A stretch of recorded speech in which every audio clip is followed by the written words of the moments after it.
Hello mga idol, please like, share and subscribe for more novel stories to uploads. Harvey Yorks, nagkamali kayo ng inapi.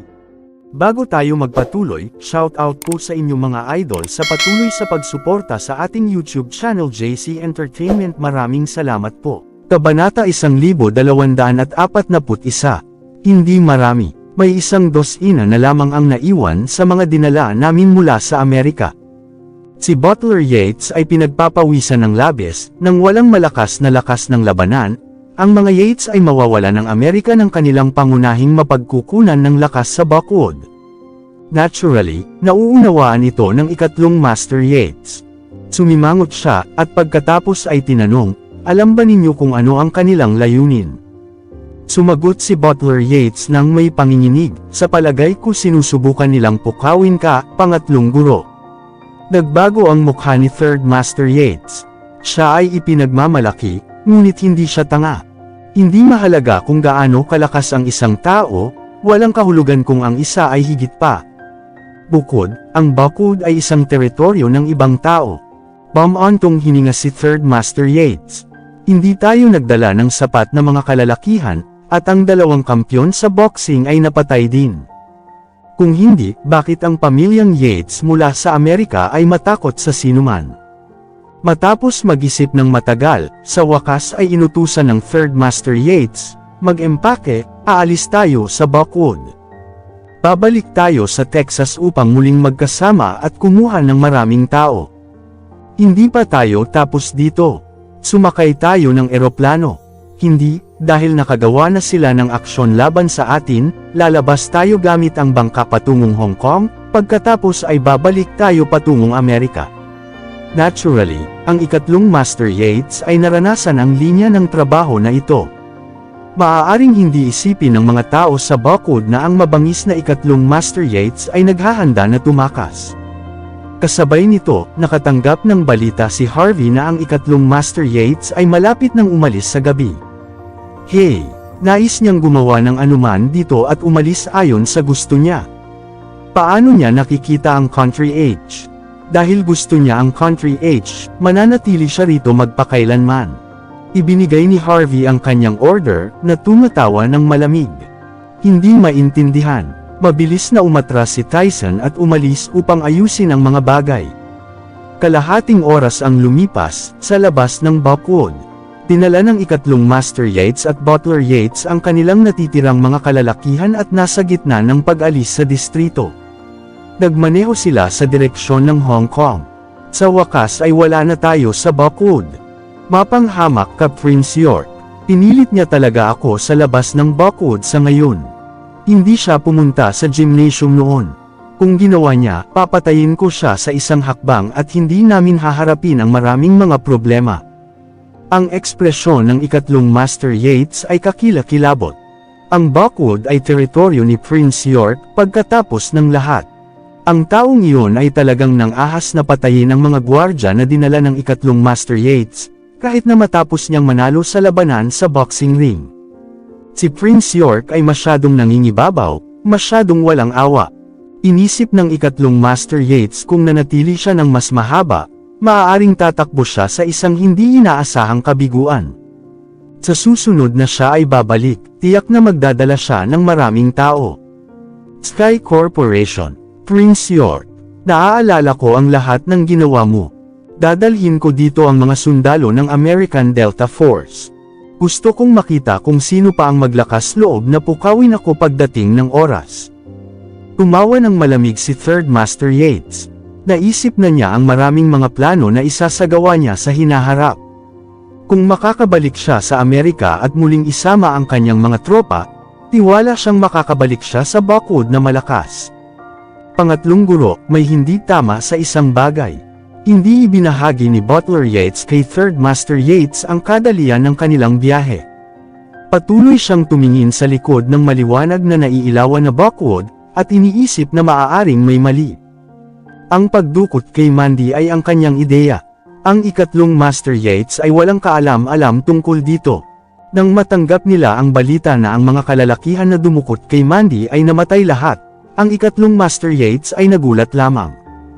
Si Butler Yates, sa iba pang kamay, Natakot na hindi niya masabi ang isang solong salita, naramdaman niya na hindi mawawala ang kabilang partido ng madali. Panigurado, walang maglakas loob na makaabala sa atin. Kahit na kaya nila, sino ang maglakas loob na hadlangan ang ating dinadaanan kapag narito ako? Tumawa muli ang ikatlong Master Yates, puno ng tiwala. Hahaha, sa ngayon, biglang tumigil ang driver sa pagpreno. Halos matamba ang sasakyan. Ano ang nangyayari? Hindi mo ba alam kung paano magmaneho? Papatayin kita. Si Butler Yates ay kumukulo na may galit. Ang ekspresyon ng ikatlong Master Yates ay kakilakilabot. Para sa driver na biglang magpreno, ang mga hindi alam ay maaaring ipalagay na may isang bagay na nagkamali. Hindi ba alam ng driver na ito na baka matakot niya ang isang tao hanggang kamatayan? Tumugon ang driver na may kakilakilabot na ekspresyon sa sandaling ito. Ikatlong Master, Butler, mayroong isang tao na humaharang sa kalsada. Ano? Sino ang maglakas loob na hadlangan ang ating kalsada dito? Pinuksan ng ikatlong Master Yates ang bintana ng kotse at tumingin. Ang ilang mga tao ay lumakad mula sa likuran ng kalsada, at ang nangunguna sa pangkat ay walang iba kundi si Harvey. Ikaw, talunan ka. Anong gusto mo? Ang ikatlong Master Yates ay naglabas ng malaking buntong hininga nang makita niya na ito ay si Harvey. Sa ngayon, siya ay ang pinakatakot niya si Prince York, at hindi si Harvey. Dapat kang manatiling magpakailanman mula nang dumating ka sa Buckwood. Bakit ka aalis? Mahinahon na sinabi ni Harvey, na nakatiklop ang kanyang mga braso. Gaano kat hindi? Ibaba mo siya. Ang ikatlong Master Yates ay nagpakita ng isang malamig na tingin. Hindi niya alam kung paano nalalaman ng live-in son-in-law na ito kung saan siya pupunta, ngunit hindi yun napigilan sa kanya na hayaan ang iba na kumilos. Agad na sumugod ang mga gwardya ng pamilyang Yates. Si Tyson, na nakatayo sa likuran ni Harvey, ay kumaway sa kanyang kamay. Ang mga mandirigma mula sa mga lansangan pagkatapos ay lumitaw sa buong paligid niya. Pow! Pow! Pow! Malakas ang mga gwardya ng pamilyang Yates, ngunit ang dalawang kamao ay hindi mas mahusay kaysa sa apat. Lahat sila ay nahulog sa lupa sa isang iglap.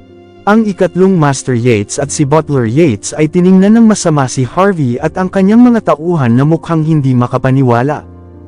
Ano ang nangyayari? Paano kaya ang live-in son-in-law na ito ay may napakaraming mga tauhan sa kanya? Sa pagtingin sa mga tao sa paligid niya, pinilit ng ikatlong Master Yates ang kanyang sarili na huminahon at nagtanong, Harvey, ano ang gusto mo? Hindi mo ba alam kung sino ako? Tumawa si Harvey.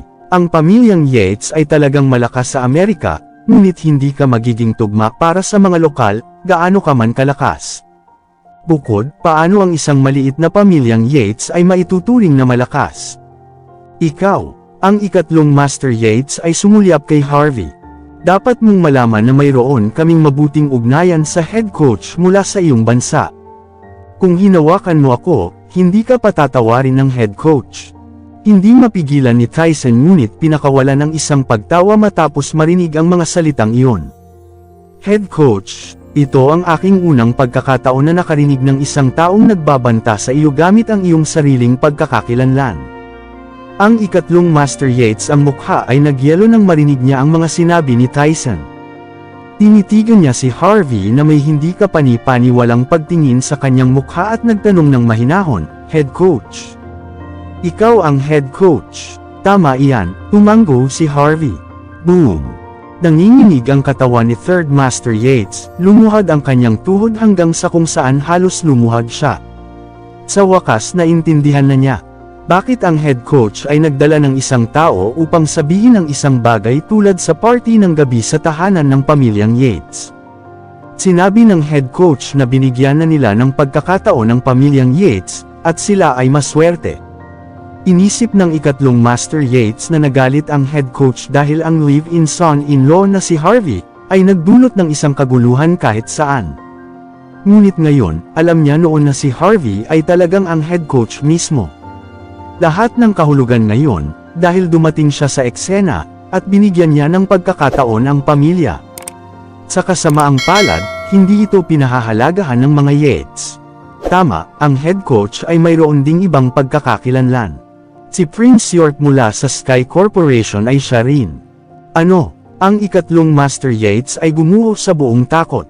Si Prince York ay isang napaka-misteryosong karakter.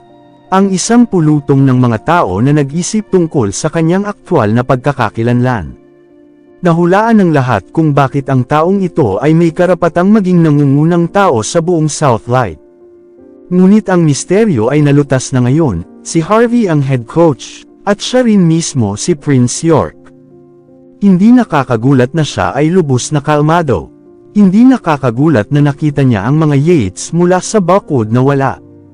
Hindi nakakagulat na si Mandy ay patuloy na umaakyat sa kadakilaan sa circle ng negosyo. Hindi nakakagulat na nang ahas siyang humiling sa mga Yates ng Amerika na lumuhad at humingi ng tawad sa kanyang pintuan. Lahat ay dahil sa kanya. Ang mga malamig na pawis ay tumulo sa mukha ni Third Master Yates. Sa sandaling ito, hindi siya sigurado sa kung anong ekspresyon ang gagawin. Ang kanyang sariling tinatawag na trump card ay isang biro sa harap ng taong ito. Anuman ang sinabi niya ay mapapahiya lamang ang kanyang sarili. Sakto nang marinig ng kanyang butler sa likuran niya na si Harvey ay talagang ang head coach at si Prince York mismo. Pinakawalan ng kanyang butler ang isang kakilakilabot na hiyaw at lumuhad sa lupa na may malakas na pagtunog, at agad na bumulwak ang dugo sa kanyang noo. Talagang nagplano siya laban sa asawa mismo ng head coach. Ito ay isang kasalanan na hindi niya maiiwasan. Head coach. Hulag ako sa katotohanang iyon dati. Mangyaring bigyan ako ng isa pang pagkakataon, sisiguraduhin kong gawin ang lahat ng hiniling mo sa akin, at gagamutin ka ng mabuti. Ang ikatlong Master Yates ay may kakilakilabot na ekspresyon sa kanyang mukha, ngunit naintindihan niya ang kanyang mga limitasyon. Sumuko siya sa sandaling alam niya ang pagkakakilanlan ni Harvey. Tumawa si Harvey. Pangatlong Master, ikaw ay isang propesyonal na tinalo ang bawat malakas na kalaban sa buong Amerika. Paano mo madaling isuko iyon? Bibigyan kita ng isang huling pagkakataon. Anong pagkakataon? Ang ikatlong Master Yates ay nagalak sa kanyang puso, na parang may ilang mga hula sa likuran ng kanyang ulo. Nagagalit ang mukha ni Harvey at sarkastiko. Narinig ko na maliban sa Art of Conversion, alam mo kung paano hilahin ang 5 strikes of lightning. Gusto kong makita ito. Hey! Ang ikatlong Master Yates ay nagyelo ng bahagya, pagkatapos ay nagpakita ng isang ngiti. Naintindihan niya, natalo ang head coach laban sa kanyang Art of Conversion at hindi kumbinsido. Iyon ang dahilan kung bakit hinarang niya ang landas ng Third Master Yates, gusto niya ng rematch. Matalino ang awtoridad, ang ikatlong Master Yates ay hindi kailanman ihahambing sa head coach. Ngunit kung nais ng head coach ng isang patas na laban, kung gayon siya ay lubos na tiwala sa kanyang Art of Conversion at 5 strikes of lightning. Nang walang pangalawang pag-iisip, ang ikatlong Master Yates ay natakot sa kanyang naisip dati. Sumabog si Harvey ng isang mapagpakumbabang ngiti. Head coach. To be honest, ang 5 strikes of lightning ay napakalakas. Hindi ko ito makontrol kung ipakita ko sa iyo ang paggalaw. Kung papatayin o masaktan kita dahil dito, hindi ko matitiyak ang responsibilidad. Hindi mahalaga, mahinahon na sumagot si Harvey. Kung maaari mong talunin ako, walang pipigil na umalis ka. Seryoso ka. Ang ikatlong Master Yates ay nagpahayag ng labis na kasiyahan. Naisip niya na mamamatay siya sa isang iglap, ngunit talagang hinamon siya ng head coach sa isang tunggalian. Ang ikatlong Master Yates ay hindi natakot sa sinuman sa boxing ring. Pagkatapos ay ibabahagi ko ang aking karanasan sa iyo, head coach. Agad na ginawa ng ikatlong Master Yates ang 5 strikes of lightning pose nang hindi sinasabi ang isa pang salita. Inilipat niya ang dulo ng kanyang kaliwang paa sa harap niya, pagkatapos ay inabot ang kanyang kanang kamay at hinatak ang kanyang daliri. Ang ikatlong Master Yates na pose ay labis na nakakapukaw, nakakakuha ng puot. Ngumiti si Harvey at naglakad pasulong, pagkatapos ay mahinahong sinabi, mangyaring gawin ang iyong pag-atake, pangatlong guro. Naghihintay ako. Ikaw. Ang ikatlong Master Yates ay bahagyang nagalit. Mahigpit siya pagdating sa martial arts. Nagbigay siya ng isang mahusay na pose upang magbigay ng isang mahusay na labanan laban sa head coach. Pumutok ang saloobin ng head coach na ginawa ng ikatlong Master Yates na parang hindi siya iginagalang. Head coach, huwag mo akong sisihin kapag ikaw ang naghahanap ng kamatayan. Mula ngayon, wala ng head coach sa Country H.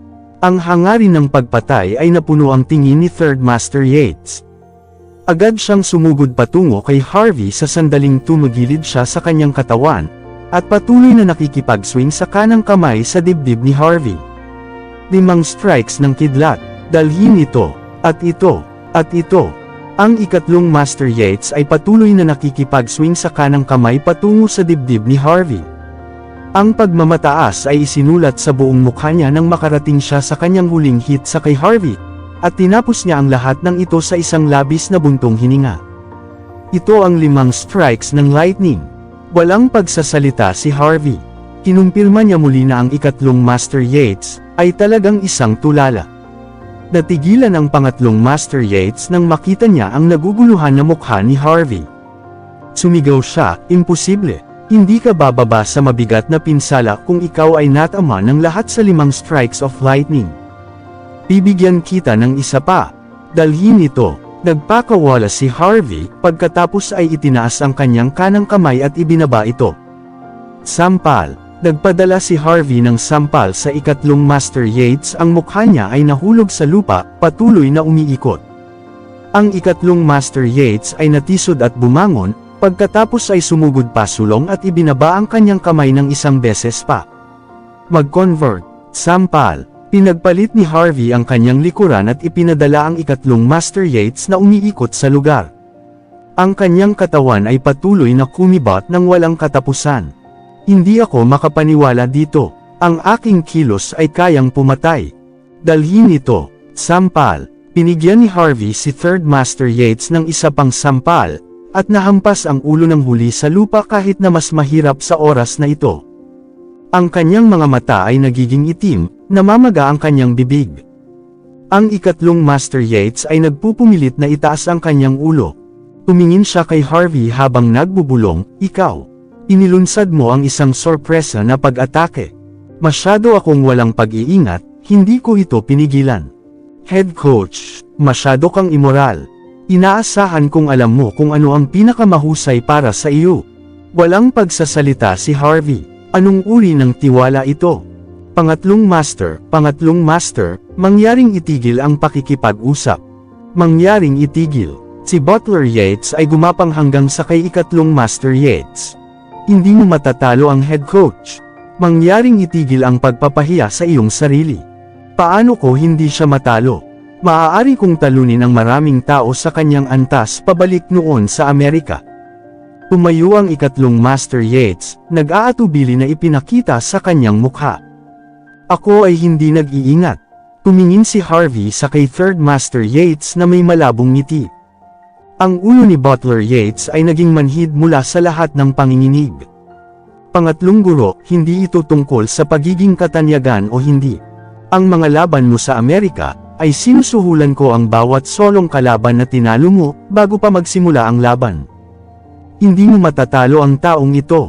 Ang ekspresyon ng ikatlong Master Yates ay nagyelo nang marinig niya ang mga salitang iyon.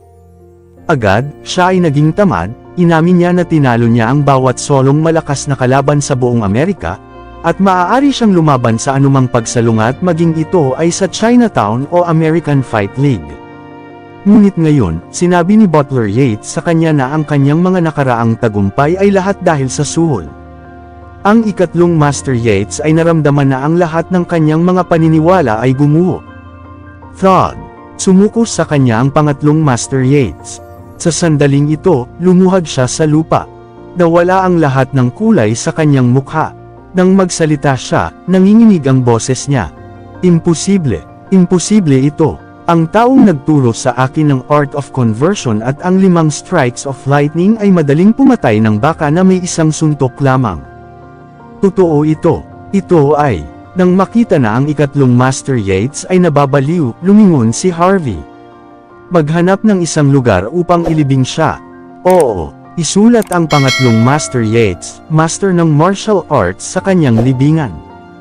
Panigurado, Head Coach. Makakakita kami ng ikatlong Master Yates ng isang mahusay na lugar ng libing. Tumawa si Tyson habang humakbang siya. Bang! Ang ikatlong Master Yates ang ulo ay nahulog sa lupa. Paano ang isang bayani na tulad niya ay maaaring masindak sa isang bagay na makabuluhan tulad nito? Nagpapanggap lang siyang galit. Sa pagiging totoo, nais niyang makatakas sa paghuhusga. Hindi niya inaasahan na makita mismo ni Harvey ang kanyang kilos. Hindi man siya binigyan ng isang solong pagkakataon. Marumi, lahat ng ito ay dahil sa iyo. Agad na sinugod niya at hinatak ang leeg ni Butler Yates. Kung hindi ito para sa marumi na ito na patuloy na niloloko siya, baka hindi niya natapos ang ganitong paraan. Pinanood ni Tyson at ng kanyang mga tauhan ang dogfight habang tahimik nilang inihanda ang mga pala. Sa sandaling pinilit ng mga tanga na ito ang kanilang mga kamay sa asawa ng head coach, ang kanilang kapalaran ay naselyuhan na. Pabalik sa Gardens residence, ang tunog ng pakikipag-usap mula sa loob. Si Cynthia at ang kanyang mga magulang ay bumalik na mula sa pag-scout ng mga universidad. Agad na naglabas ng suit si Cynthia nang itulak ni Harvey ang pintuan. Brother-in-law, magmadali at magbihis ka na. Ang isang guro na namamahala sa pagpapatala sa Mordo University ay makikipanayam sa akin sa lalong madaling panahon. Magbihis ng maayos at gamutin siya ng maayos. Pinati ni Harvey sina Lillian at Simon, at pagkatapos ay nagtanong ng mausisa, nagpunta ka para sa Mordo University matapos itong maghanap. Ginawa namin, ngunit ang kinakailangan para sa universidad ay napakataas. Nang magpunta ako upang mag-apply, sinabi nila na sila ay magpapadala ng isang guro upang makapanayam sa akin. Brother-in-law, sobrang abala ang kapatid ko kanina. Hindi niya ako pinapansin. Iiwan ko ito sa iyo. Natawa si Harvey. Wala siyang balak na tanggihan si Cynthia. Ito ay isang pangunahing kaganapan para sa kanya, pa rin. Sa wakas ay nagpasya ang pamilya na hayaan si Harvey na makipag-ugnayan sa guro na namamahala sa pagpapatala sa Mordo University. Di nagtagal, nagpunta si Harvey sa hotel na siya at ang guro ay sumang-ayon na magkikita. Ikaw, Harvey. Naglakad ang guro sa pagsukat kay Harvey na may naguguluhan na ekspresyon. Mas maingat na tumingin si Harvey, at pagkatapos ay naalala siya. Ang magandang guro sa harap niya ay isang katulong na guro pabalik sa kanyang mga araw sa universidad, si Sasha Larson. Hindi siya isang mabuting tao. Noong nasa universidad pa si Harvey, sinubukan niyang akitin si Harvey gayunpaman ay magagawa niya nang marinig niya mula sa isang tao na siya ay talagang isang mayamang tagapagmana. Matapos niyang tanggihan siya, nagsimula siyang kumalat ng tsismis na nagsasabing si Harvey ay isang salbahi. Hiniling ni Harvey sa universidad na sipain siya palabas dahil tamad din siya upang makitungo sa kanya. Hindi niya inaasahan na ang katulong na guro na sinipa ay naging isa na namamahala sa pagpapatala ng mga bagong mag-aaral sa Mordo University. Nakikita si Harvey, ang magandang mukha ni Sasha ay naging isang naguguluhan na ekspresyon. Kinagat pa niya ang kanyang ngipin. Matapos mapalayas ng paaralan dahil sa kay Harvey, si Sasha ay lumipat sa Mordo at pinamamahalaang upang makakuha ng kanyang kasalukuyang posisyon sa Mordo University pagkatapos matuto ng ilang mga trick, at natutulog na may maraming mga kalalakihan. Nabuhay siya sa paglangoy gamit ang kanyang nakamamanghang kagandahan, hanggang sa makuha niya ang upuan ng guro na namamahala sa pagpapatala. Nakasisilaw ang kanyang hitsura, ang kanyang aura ay nakakaakit. Medyo ilang mga lalaki ang humahabol sa kanya sa Mordo, at ang mga mayamang tagapagmana ay natural na kasama. Sa oras na ito, siya ang namamahala sa pagpapatala para sa Mordo University para sa Buckwood na mga mag-aaral. Siya rin ang namamahala sa pakikipanayam kay Cynthia. Sinusubukan niyang makakuha ng pera upang makakuha ng isang operasyon sa pag-aayos sa Island Nation, pagkatapos ng lahat. Kapag siya ay tapos na sa operasyon, maaari siyang bumalik sa kanyang bansa at magpakasal sa isang matapat na tao. Pagkatapos nito, walang magiging pribado sa kanyang nakaraan. Hindi niya inisip na si Harvey, sa lahat ng tao, ay magiging tagapag-alaga ni Cynthia. Sa sandaling ito, ayaw ni Sasha ng pera. Gusto niya ng paghihiganti. Sa kanyang mga mata, si Harvey ay naging isang social outcast. Kung tinanggap niya ito pabalik noon, ikakasal siya sa isang mayamang pamilya. Bakit kailangan niyang mag-aksaya ng labis na pagsisikap? Miss Larson, ito ay si Harvey. Siya rin ang taong itinalaga sa iyo ngayon, magalang na sinabi ni Cynthia. Si Sasha ang siyang may pangwakas na sasabihin kung si Cynthia ay makakakuha ng isang upuan sa Mordo University, o hindi. Si Sasha ay nag-flash ng isang hitsura ng pagmamataas, at nagsimulang makipag-usap sa kay Cynthia. Cynthia, hindi ko ba sinabi sa iyo dati? Ang pakikipanayam ay isang napakahalagang bagay. Dapat mong italaga ang pinakatatag na tao sa iyong pamilya upang makipag-usap sa akin.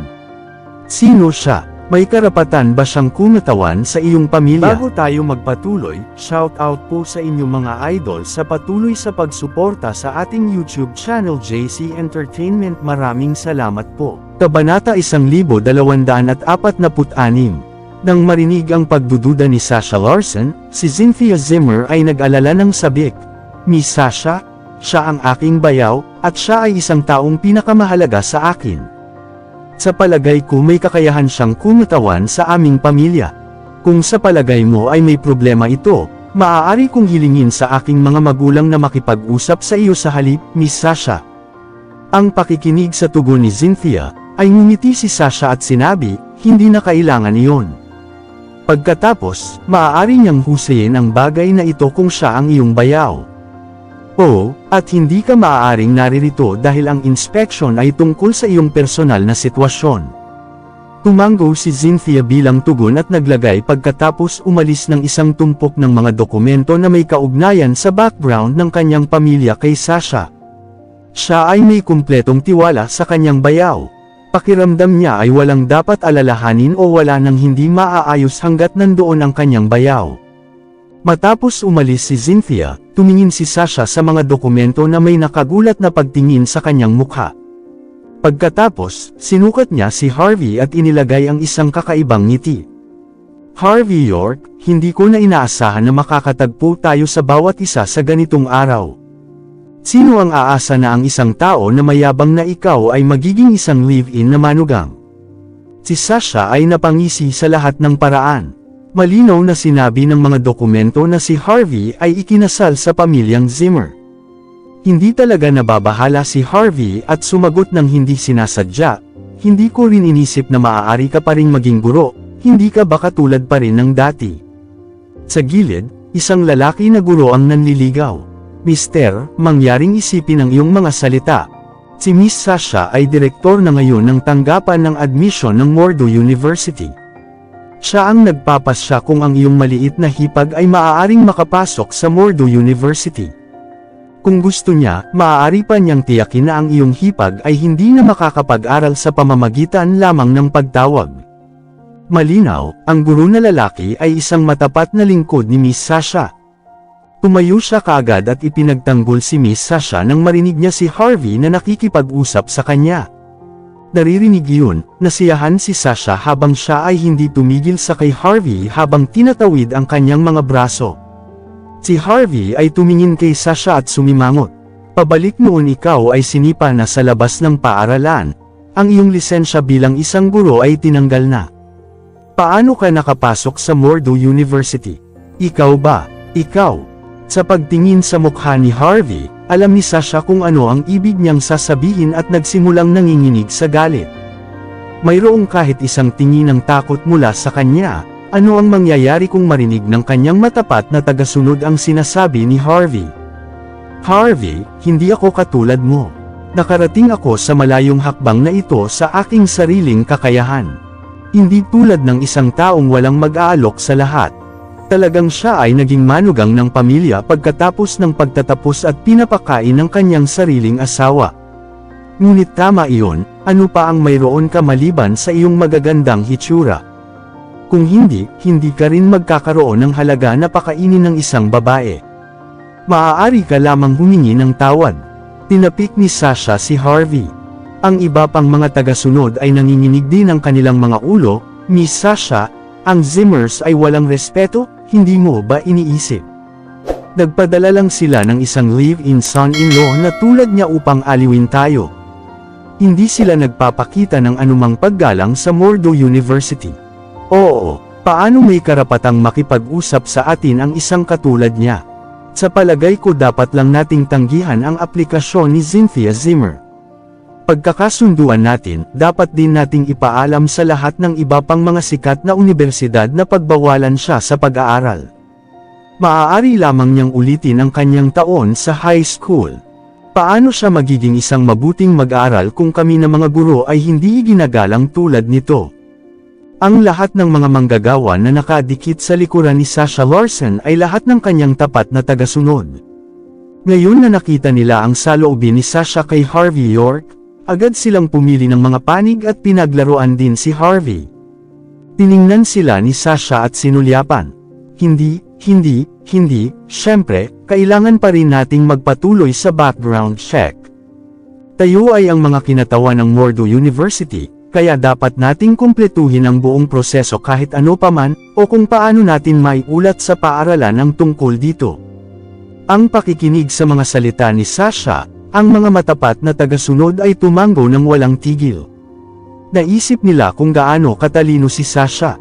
Kung sila ay hindi kumilos ng ganoon, maaari pa silang maiulat o magkaproblema pagkatapos silang bumalik. Ngunit sa sandaling na kumpleto nila ang buong proseso, walang makakapagsabi sa kanila. Maghanda ka, Harvey, malapit nang magsimula ang inspection. Gumawa si Sasha ng kilos ng pag-anyaya kay Harvey. Bagaman nakita ni Harvey na si Sasha ay nakaka-ingratiate, kailangan niyang maging mapagpasensya at tiisin ang mga walang pakundangang salita para sa pag-aaral ni Cynthia. Kung hindi magiging madali para sa kanya na harapin ang kanyang mga biyenan. Matapos turuan ng mga manggagawa na ihanda ang mga kamera para sa mga layunin ng pag-record, pumasok si Sasha sa kanyang pagkatao. Hindi may kakaila na ang babaeng ito ay iba pa, kahit na ang kanyang pagkatao ay hindi lahat kaaya-aya. Hindi siya bababa sa hindi maganda pagdating sa mga pagpasok ng mag-aaral. Pagkatapos nito, nakasuot siya ng isang profesional na walang katiyakan ng ngiti at sinabi, "Ginoong Harvey York, ikaw ay tagapag-alaga ni Cynthia Zimmer at responsable sa inspeksyon na isinagawa ng Mordo University, tama?" Sumagot si Harvey, "Oo. Sa totoo lang, kung gayon hindi ka magkakaroon ng anumang problema kung kumpirmahin namin ang iyong pagkakakilanlan, gagawin mo." Nagtanong ulit si Sasha ng matamis na ngiti sa oras na ito. Bagaman alam ni Harvey na wala siyang mabuting hangarin, sumagot pa rin siya ng walang pasubali, "Walang mga problema dito. Narinig ko na ikaw ang live-in na manugang ng Zimmer." Sagot ni Harvey, "Oo. 3 taon na mula nang ikaw ay naging live-in son-in-law, ngunit hindi ka man lumapit sa paghawak sa kamay ng iyong asawa sa lahat ng ito." Nakasuot pa rin ng ngiti si Sasha. Napapikit si Harvey sa kanyang mga matang ngunit sumagot pa rin, "Oo. Sino ang mag-aakala na may mga tunay na kalalakihan na walang silbi tulad mo sa mundong ito? Kung gayon, sa palagay mo ay may karapatan kang kumatawan sa pamilyang Zimmer. Gayon din, narinig ko na mayroon kang isang hindi pangkaraniwang relasyon sa iyong hipag. Paano mo ito ipapaliwanag? Kami, sa Mordo University, ay pinahalagahan ang background ng pamilya at kultura ng isang mag-aaral ng higit sa anupaman. Sa isang bayaw na katulad mo, hindi ko maiwasang mag-alala tungkol sa pagpapalaki kay Cynthia." Ang paghuhula sa mga tanong ni Sasha, ang mga manggagawa na sumunod sa kanya dito ay bahagyang nababalisa. Sa una, naisip nila na mahigpit na sumunod si Sasha sa proseso ng pagtatrabaho. Hindi nila inaasahan na siya ay napunta sa panunuya kay Harvey sa buong pag-iinspeksyon. Siyempre, maramdaman ni Harvey na ang ginagawa ng babaeng ito ang lahat upang makarating sa kanyang mga nerbiyos. Ngunit tiniis lamang niya ito para sa kapakanan ng pag-aaral ni Cynthia. Masasagot lang niya ang anumang hiniling ng babaeng ito. Magpapanggap siya na wala siyang naririnig kapag tinanong siya ng isang bagay na labis na galit. Matapos ang 15 minuto, natapos ang inspection. Ang propesyonal at peking ngiti kay Sasha ay agad na nawala. Kumaway siya sa mga manggagawa upang palayain sila bago lumingon upang tumingin kay Harvey nang may pangungutya. Harvey York, akala mo ikaw ay isang piraso ng basura.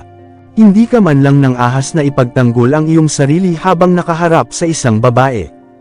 Upang gunitain ang walang silbi na bahagi mo ngayon, nagpasya akong gawing publiko ang inspection video sa website ng Mordo University. Naniniwala ako na makakakuha ka ng napaka-popular mula ngayon. Hindi mo ito inaasahan, hindi ba? At ako, si Sasha Larson, ay mahusay na ginagawa sa industriya ng edukasyon. Galit ka ba? Sinasabi ko sa iyo, Harvey York. Wala kang kahihiyan. Pinigyan ko lang kayo ng isang pagkakataon sa huling oras dahil hindi ako tumingin sa iyo. Hindi lamang hindi mo ito pinahahalagahan, ngunit pinalayas mo rin ako sa aking trabaho. Ngunit kapaki-pakinabang ba iyon? Ang isang tao na may mga kakayahan ay maaari pa ring tumayo sa itaas ng iba. Ngayon, mayroon pa akong kapangyarihan upang magpasya kung ang iyong hipag ay makakakuha ng pag-aaral sa mga universidad. Isang pangungusap lamang mula sa akin at maaaring matukoy ang pangalawang kalahati ng kanyang buhay. O sa isang pangungusap lamang, maaari ko ring masira ang iyong reputasyon at buhay. Si Sasha Larson ay tumayo ng matangkad na kumikilos bilang siya at nakatitig kay Harvey, pakiramdam na nakamit ang kanyang tagumpay. Tumawa si Harvey. Ang pag-akyat ng hagdan sa lipunan gamit ang iyong katawan at mukha ay hindi ka magtatagal doon. Sa loob ng ilang taon, kung maaari mo pa ring mapanatili ang posisyon na iyon kahit na ikaw ay matanda at mahina na, halika at ipagmalaki muli ito sa akin. Paano hindi malalaman ni Harvey kung paano naabot ni Sasha Larson ang kanyang lugar sa ngayon sa pamamagitan ng pagtulog sa mga matatandang lalaki? Ha, ganoon ba? Ilang taon na ito, ngunit umaakyat pa rin ako nang hindi tumitigil. Dagdag pa, para sa iyong impormasyon, isusulong ako sa Dean ng Mordo University ng mga gawain sa mag-aaral sa lalong madaling panahon. Hanggang sa pagkatapos, makakakuha ako ng mas maraming mga koneksyon at mapagkukunan. Malalaman ko rin ang mga kalalakihan mula sa mas mataas na klase sa lipunan sa halip na mga basura na tulad mo. Sobrang puno ang sarili ni Sasha. Ipinagmamalaki niya kaysa nahihiya sa pagtulog, ang kanyang paraan upang makamit ang kanyang tagumpay. Nagbigay ng makabuluhang ngiti si Harvey sa kanyang mukha at sinabi, ang Dean ng Mordo University sa mga gawain ng mag-aaral. Huwag kang mag-alala, hindi ka makakakuha ng posisyon na iyon. Ngumisi si Sasha, iniisip mo pa rin na pareho ka ng mayamang tagapagmana noon, hindi ba? Isa ka lang live-in son-in-law ngayon. Ano ang magagawa mo sa akin? Gayun din, hindi ka magkakaroon ng pagkakataon na makahiganti sa akin, na hindi bababa sa aking mga alalahanin. Sa oras na ito, ngayon na natagpuan ko ang pagkakataon, sisiguraduhin kong mamamatay ka. Umupo lang at hintayin mo ito.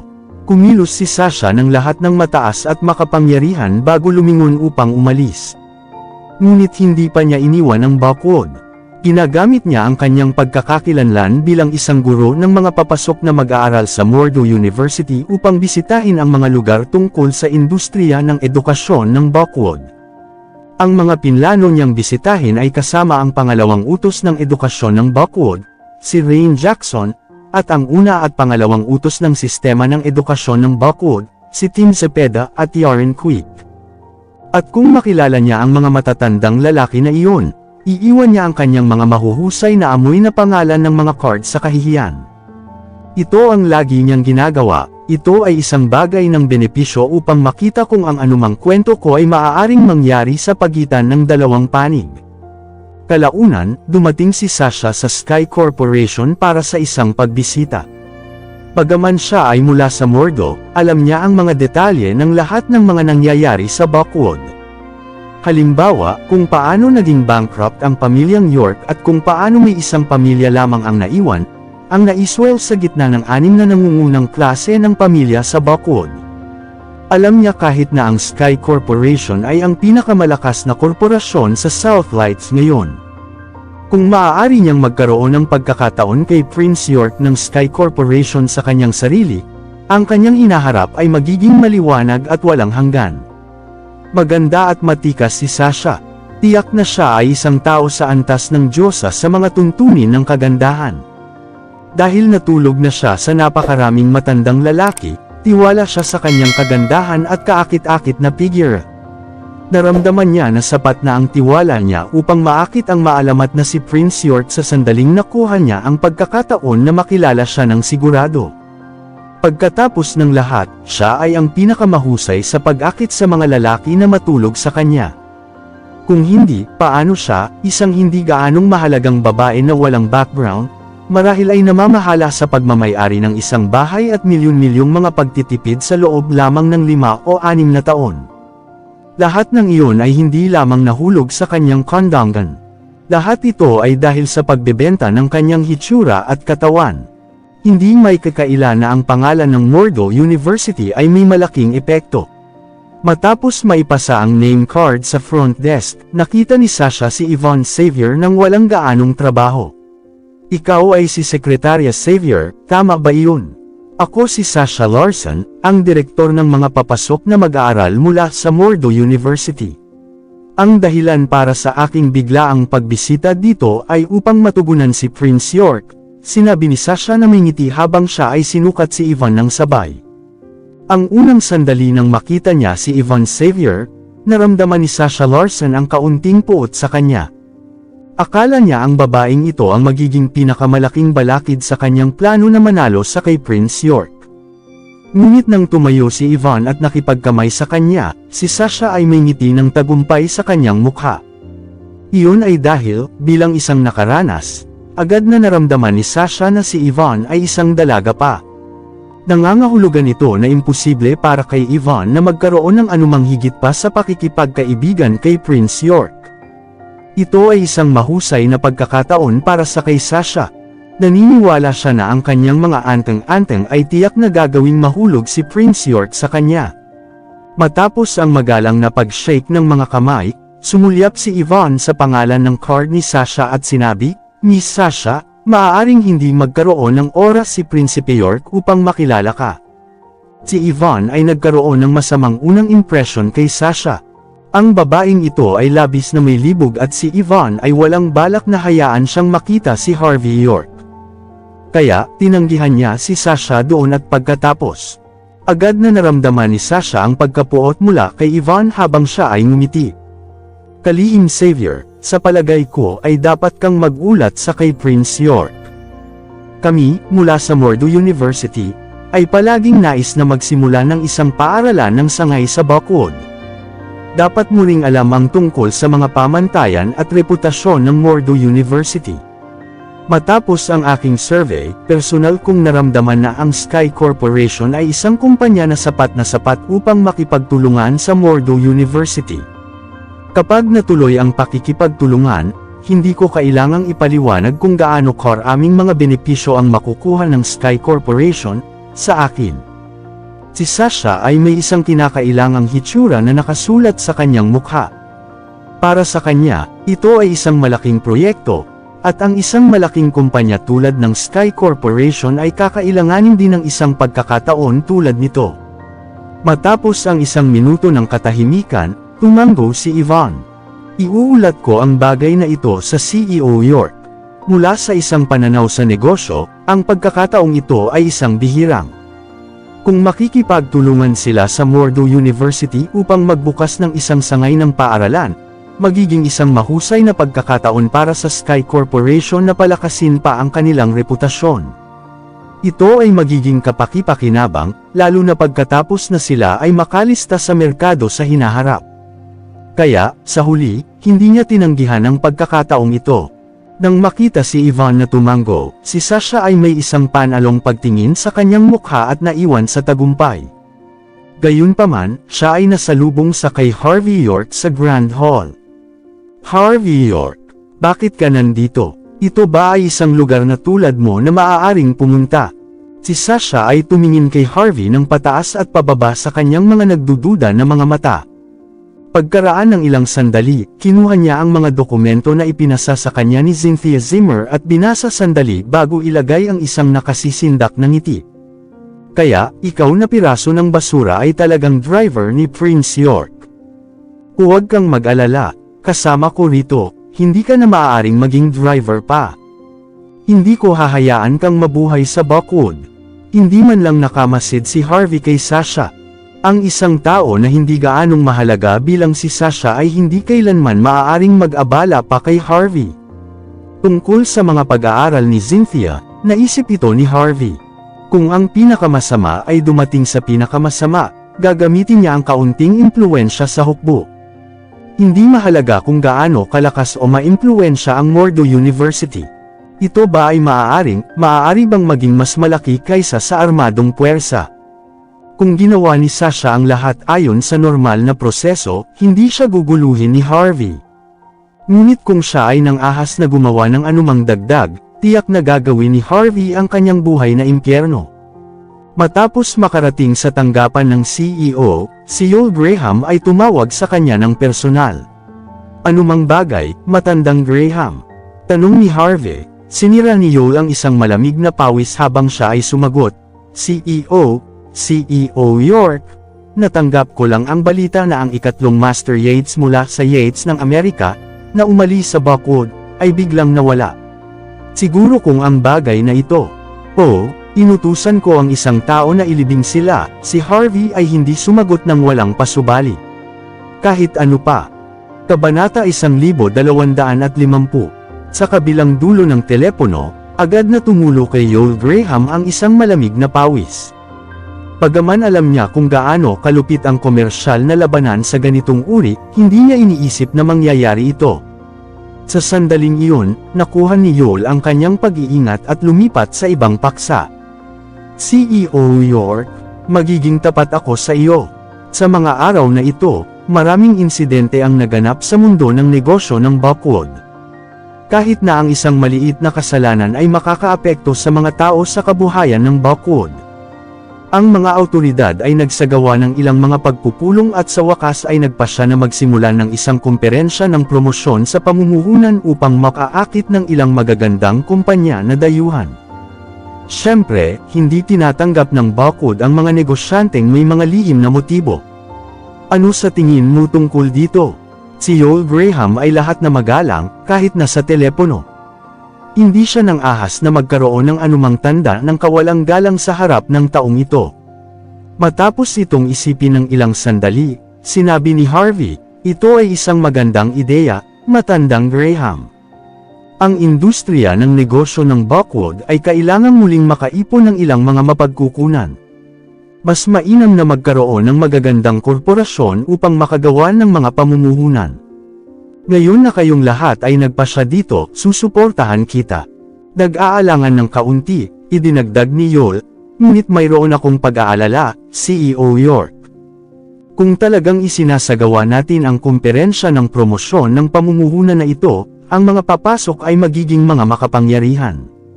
Kahit na ang nangungunang 10 pamilya ay magpapadala ng isang tao. Alam mo rin na sa kanilang mga katayuan at background, wala akong karapatang magtapik ng balikat sa kanila. Kaya, nais kong magkaroon ka bilang konsultant ng pamumuhunan ng gobyerno ng Buckwood. Bibigyan kita ng buong kapangyarihan sa usapin ng kumperensya ng promosyon ng pamumuhunan. Ano sa tingin mo ang tungkol doon? Lahat ay nababalisa si Joel. Natatakot na tanggihan siya ni Harvey. Pagkatapos ng lahat, alam niya ang totoong pagkakakilanlan ni Harvey. Ang pagkakaroon ng isang taong makapangyarihan sa kanya upang maging isang tagapayo lamang ay labis na labis. Pinag-isipan ito ni Harvey at sinabi, ang kasalukuyang kaguluhan na nangyayari sa mundo ng negosyo ng Buckwood ay bahagyang sanhi sa akin.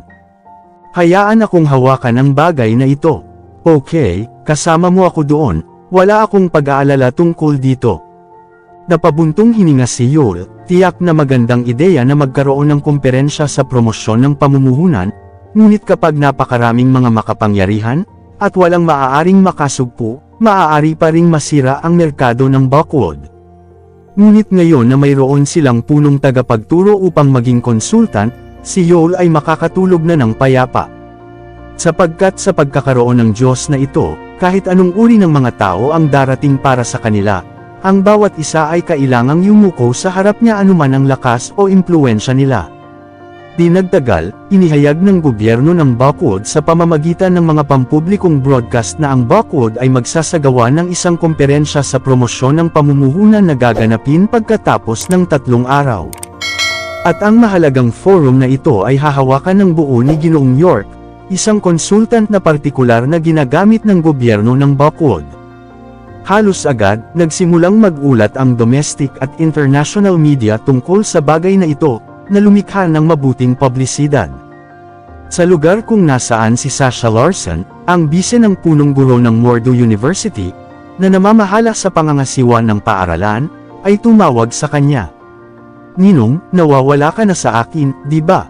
Matapos kunin ang tawag, agad na tumugon si Sasha na may matamis na tinig. Sa kabilang dulo ng telepono, ang kalbo na matandang lalaki ay sumagot na may isang hitsura ng amatory, si Sasha, "Syempre. Sobrang miss na kita. Bibigyan kita ng higit na paglalamang pagkatapos mong bumalik. Ngunit may isang mahalagang bagay ngayon. Ang Bacolod ay nagsasagawa ng komperensya sa promosyon ng pamumuhunan. Ayon sa impormasyong mayroon mayroong isang proyekto sa pananaliksik dito. Hindi lamang ang site na napili ay madiskarte, ngunit malaki rin ang pamumuhunan mula sa gobyerno ng Bacolod. Kailangan mong makuha ang proyektong ito o anumang bagay na ano. Matapos kang matagumpay dito, hindi ko makakalimutan ang tungkol sa iyo bilang iyong mahal na ninong." Napanganga ang mga bibig ni Sasha matapos itong marinig. Ang Mordo University ay may mahusay na pamantayan sa pagtuturo, ngunit sa parehong oras, marami silang mga mananaliksik din dahil sa kanilang katayuan bilang isa sa mga nangungunang unibersidad. Siyempre, hindi papayagan ng Mordo University ang isang gintong pagkakataon na tulad nito. Bago tayo magpatuloy, shoutout po sa inyong mga idol sa patuloy sa pagsuporta sa ating YouTube channel JC Entertainment. Maraming salamat po. Kabanata 1251. Sa pamamagitan ng paraan, narinig ko rin na sa Investment Promotion Conference sa oras na ito, ang lahat ng kapangyarihan ay nasa kamay ng isang consultant na inupahan ng gobyerno ng Bacolod. Kung makakakuha ka ng mabuting panig ng consultant, tayo, mula sa Mordo University, ay maaaring mamuhunan sa anumang mga proyekto sa hinaharap na interesado tayo, at tiyak na makukuha namin ito. Sasha, kailangan mong malaman na marami kaming mananaliksik at pondo. Maaari kaming gumawa ng maraming pera hanggat mayroon kaming mga proyekto. Si Sasha ay kumilos tulad ng isang baby sa telepono. "Ninong, hindi ako pumapayag. Pasensya na dito, Sasha. Tiyak na may promote ka matapos na ang bagay na ito ay naayos na." Ngumiti si Sasha nang marinig ito. Iyon ang hinihintay niya. Bumalik sa bahay, si Cynthia Zimmer at Mandy Zimmer ay nakikipagkwentuhan. Tumingin si Mandy nang makita niyang parating si Harvey York. "Kamusta ang pakikipanayam mo sa guro? Hindi ito dapat maging isang problema." Tumango si Harvey. Ngumiti si Mandy at sinabi, "Mabuti." Si Cynthia ay umaasa ng mabuti tungkol sa Mordo University sa oras na ito. Ayaw niyang mabigo. Bihira siyang magkaroon ng universidad na gusto niya. Bilang isang kapatid na babae, dapat akong magsikap na ipadala siya sa paaralan na gusto niya. Pamulong si Cynthia, "Salamat, kapatid na lalaki." Nakikita ang saloobin ng 2 taong iyon, malumanay na sinabi ni Harvey, "Buti na lang, wala itong pakikitungo." Kahit na hindi alam ni Harvey kung si Sasha ay susubukan ng anumang bagay na hanggal, wala siyang pakialam. Pagkatapos nito, tatawag lang siya sa Mordo University. Maaari lamang ayusin ni Harvey ang bagay na walang kabuluhan, ang pagpapatala, na may isang tawag sa telepono. Sa sandaling ito, ngumiti si Cynthia at sinabi, "Ama, ina, sister at brother-in-law, narinig ko na ang Mordo University ay mag-post ng mga resulta sa internet pagkatapos ng inspeksyon ng mga mag-aaral at pati na rin ang kanilang mga magulang. Malalaman natin kung ipapasa namin ang inspection ngayong gabi." Sinabi ni Mandy matapos itong pakinggan, "Magaling iyon." Ngumiti din si Simon Zimmer at sinabing, "Tiyakin ito ni Cynthia. Mordo University lang ito. Paano siya hindi makapag-enroll?" Ipinagmamalaki din ni Lillian Yates. Ang panganay na anak na babae ay ang CEO at chairman ng Regency Enterprise, at ang bunsong anak na babae ay may enroll sa Mordo University. Naramdaman na niya na kumpleto ang kanyang buhay, pwede na ring itaas ni Lillian ang ulo niya. Sa gabi, ang 5 sa kanila ay nagsiksikan sa silid ng pag-aaral. Si Cynthia ay may pananagutan sa pagpapatakbo ng computer at binuksan ang opisyal na website ng Mordo University upang suriin ang mga resulta ng inspection ngayon. Nakuha ito. Upang maging patas, ginamit ng Mordo University ang pag-record ng video para sa pakikipanayam ng bawat magulang ng mga mag-aaral. Napakakaunting pagbawas sa prosesong ito. Di nagtagal, natagpuan ni Cynthia ang kanyang video at binuksan ito. Sa video, lumitaw si Sasha, na may isang propesyonal na pagpapahayag. Una siyang nagbigay ng isang maikling paliwanag tungkol sa sitwasyon ng pagpapatala sa Mordo University ngayong taon. Ayon sa kanya, ang kota ng pagpapatala na ibinigay sa Southlight ng Mordo University sa taong ito ay 10 lamang, na kung saan ay isang maliit na bilang, at ang mga spot ay napakahalaga. Ang guro na ito ay tunay na may kapangyarihan. Lahat ng 10 kota ay nasa kanyang mga kamay, na nangangahulugang maaari niyang kunin ang sinumang nais niya. Nagsisisi si Simon sa inggit. Napakaraming mga daanan para sa pagpapatala. Sa kanyang opinyon, ang magandang babaeng guro na ito ay walang alinlangan na gumagawa ng maraming pera pagdating sa Southlight sa oras na ito. Tumanggaw din si Lillian at sinabi, "Oo, ang isang batang babae na maaaring gawin ito hanggang sa puntong ito ay nagpapakita lamang na mayroon siyang mahusay na kakayahan. Maaari pa niyang ihambing sa kay Mandy." Tila, kapwa kinilala nina Simon at Lillian ang kakayahan at pagkakakilanlan ni Sasha. Samantala, ang video ay patuloy na nagpe-play. Sa oras na ito nagpunta ako sa Southlight, nakilala ko ang maraming mga magulang ng mga mag-aaral. Karaniwan, nasisiyahan ako sa bawat pamilya na aking binisita. Masasabi na ang kapaligiran ng pagiging magulang ng Southlight ay mahusay. Sa video, si Sasha ay nagsasalita ng mahusay at napaka-propesyonal. Gayunpaman, sa lalong madaling panahon binago niya ang paksa. Ngunit sa madalas na pag-iinspeksyon ng mga magulang sa oras na ito, nakilala ko ang isang kakaibang tao. Nagtataka ako kung may problema ba sa pagiging magulang ng mag-aaral na ito. Kung ang gayong mag-aaral ay kwalipikado ring magpalista sa Mordo University. Natigilan sina Simon at Lillian sa mga salitang iyon. Ito ang record ng inspection ni Cynthia. Paano ito nagawa na biglang naging ganito? Sa sandaling ito, napansin nilang dalawa na may mali. Kahit na kadalasan, hindi ko dapat ilantad ang mag-aaral ang mga magulang. Ngunit ang Mordo University ay naitatag sa loob ng 100 taon, at itinataguyod namin ang saloobin na responsable sa bawat mag-aaral. Kaya, ang aming prinsipyo ay hindi namin dapat hayaan ang universidad na maging isang lugar para sa pagpapanatiling basura. Ang mga magulang na may mahinang pagiging magulang ay dapat na mailantad, baka ang mga miyembro ng pamilyang ito ay masamang maimpluwensyahan ang iba sa hinaharap. Ang pangalan ng tagapag-alaga ng mag-aaral na ito ay si Harvey York. Siya ang live-in na bayaw ng ating mag-aaral, si Cynthia Zimmer, na sinuri namin sa oras na ito. Ano, napasinghap sina Simon at Lillian nang marinig nila ang mga salitang iyon. Lahat ay walang malay na tumingin kay Harvey. Hindi ba niya sinabi na maayos ang inspection ngayon? Hindi ba niya sinabi na si Cynthia ay maaaring makapasok sa Mordo University?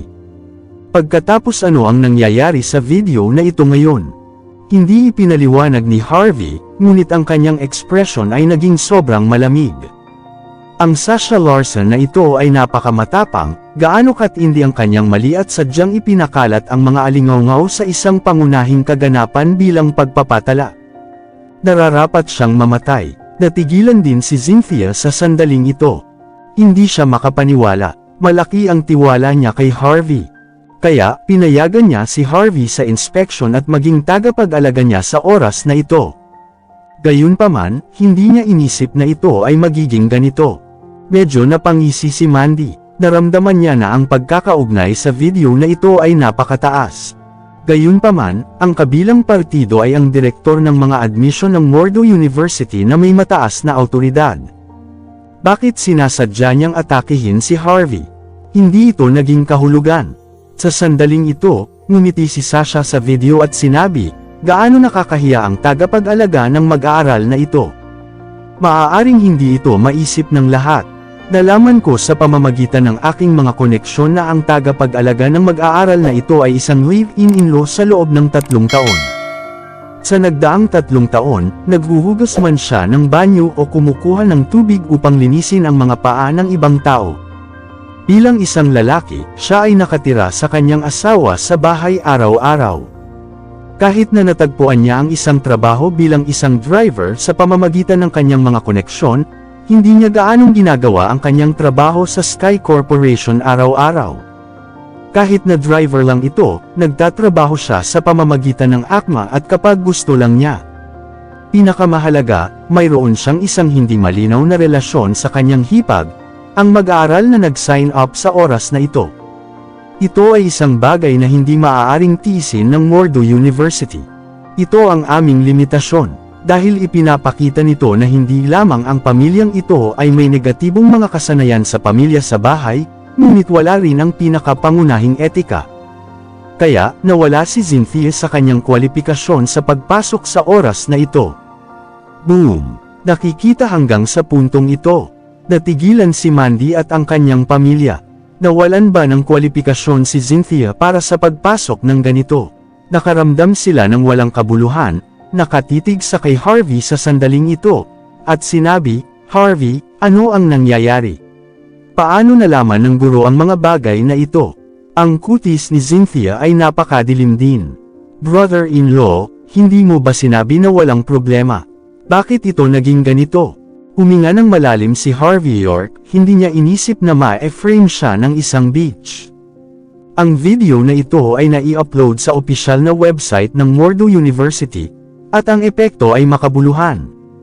Sa video na ito, hindi masyadong naapektuhan dito si Harvey. Gayunpaman, maaaring maging mahirap para sa kay Cynthia Zimmer na makapasok sa universidad. Hindi lamang sa Mordo University, ngunit posible rin na ang lahat ng mga universidad sa bansa ay hindi siya tatanggapin. Si Simon Zimmer at Lillian Yates ay malinaw na naisip din ang kinalabasan na ito, at ang kanilang mga kutis ay medyo napakadilim sa ngayon. Ang pinaka-pinagsisisihan nila sa sandaling ito ay kung bakit sila nagtiwala kay Harvey. Ang dalawa sa kanila ay dapat na pumunta para sa inspection.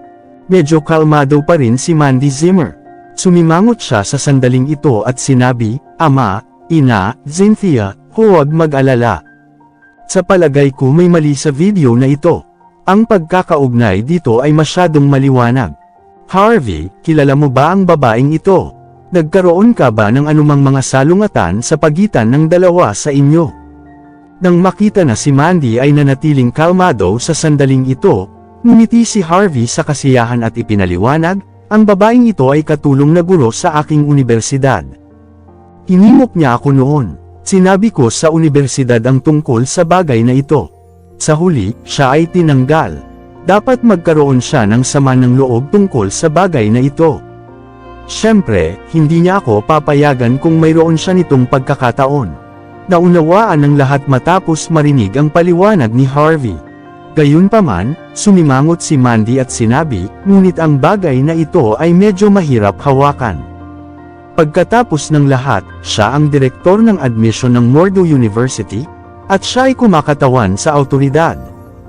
At ang ating layunin ay hayaan si Cynthia na pumunta sa Mordo University para sa kanyang pag-aaral. Ngayon na pinalabas na niya ang video na ito, katumbas ito sa huli na pumipigil sa kay Cynthia na pumasok sa Mordo University.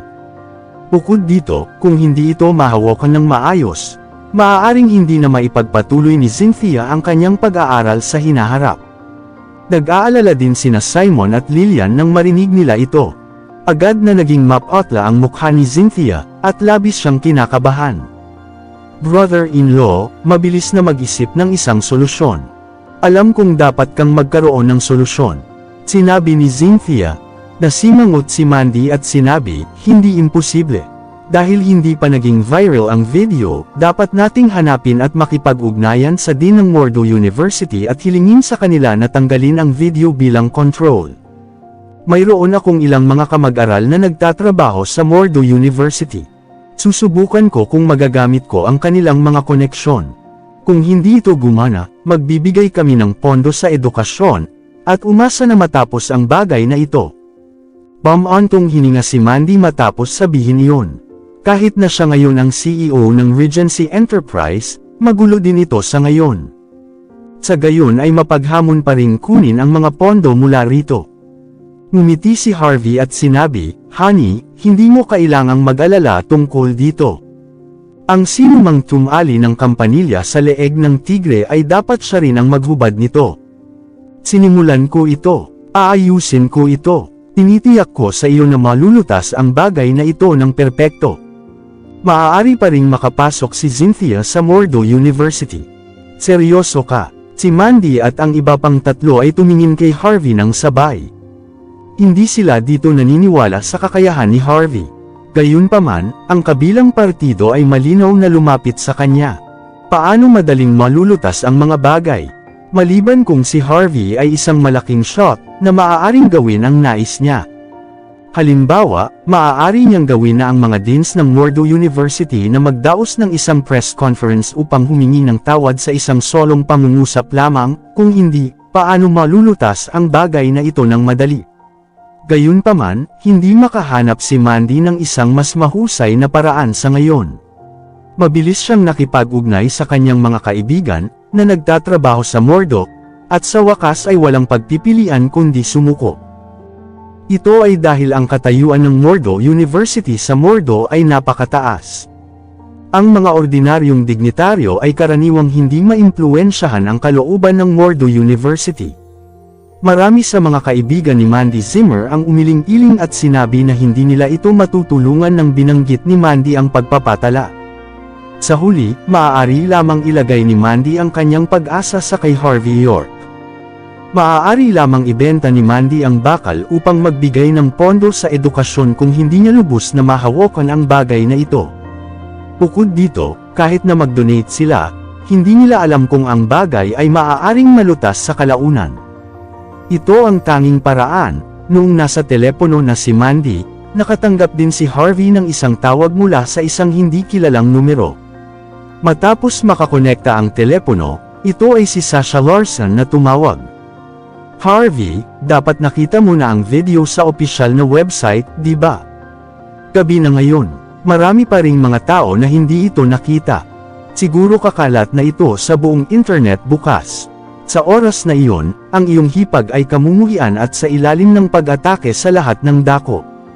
Ang tahanan sa sektor ng edukasyon ay tiyak na hindi magkakaroon ng kanyang lugar. At natapos siya ng ganito dahil sa iyo." Sa kabilang panig ng telepono, pinakawalan ni Sasha ang isang malakas na tawa. Maliwanag na natapos na niya ang paglilingkod sa isang lalaki at mas gusto pa. Kaya, tumawag siya upang mangutya kay Harvey. Walang pakialam si Harvey, "Sasha Larson, nakuha mo ba ang lahat? Wala itong malaking epekto sa akin. Harvey, itigil mo ang pagsisikap na maging isang bayani. Dahil sa iyo, masisira ang buhay ng iyong hipag. Naiintindihan mo ba? Bukod dito, marami akong kaibigan sa industriya ng media. Ilalabas ko ang ilang mga putol-putol at maikling video bukas. Sa oras na iyon, ikaw ay magiging isang influencer. Isang kilalang influencer. Alam ko na ang iyong maging palayaw. Ang live-in-in-law na hari ng Buckwood. Hahaha, syempre, kung nais mong malutas ang bagay na ito, may pagkakataon pa rin. Nasa Buckwood Hotel ako. Maaari kong isaalang-alang ang pagpunta sa iyo hanggat ikaw ay nasa lahat ng 4 na pintuan ng hotel at tumahol tulad ng isang aso. Kung hindi, ang buong Buckwood, hindi, walang lugar para sa iyo sa buong mahusay na bansa H. At para sa iyong sister-in-law, ito lamang ang mangyayari para sa kanyang natitirang iba pang buhay. Hahaha, ngumiti si Sasha at nanginginig sa kasiyahan. Naintindihan niya sa kauna-unahang pagkakataon na sobrang cool na magkaroon ng kapangyarihan sa kamay.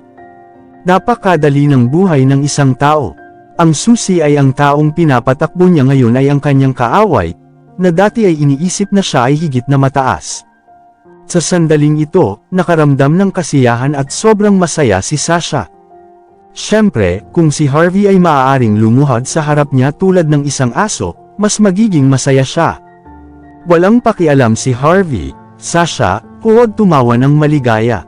Hindi pa ito nagtatapos hanggang matapos ito. Natatakot ako na hindi ka na makakaiyak kung darating ang oras na iyon. Sok, sok, sok, gusto mo pa akong umiyak. Harvey, dapat kang nangangarap.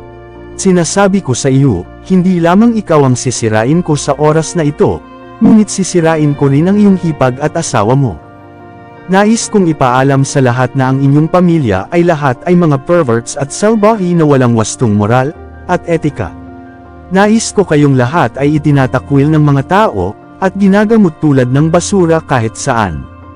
At hindi hayaan kang magkaroon ng lakas ng loob na mabuhay. Hahaha, biglang naging malamig ang mga mata ni Harvey nang marinig ito. Ang sinumang nang ahas na hawakan si Mandy ay makakakuha ng kanyang mga nerbiyos. Kabanata 1255. Maagang dumating si Harvey York sa Sky Corporation ng sumunod na araw. Dahil ang kanyang pagkakakilanlan bilang driver ni Prince York ay medyo nalaman, at madalas siyang lumitaw sa trabaho, ang lahat sa kumpanya ay kilala siya. Sapat na, ilan lamang sa mga pangunahing executive ang nakakaalam na siya ang maalamat na si Prince York. Inisip ng lahat ng senior management at empleyado na siya ang driver ni Prince York.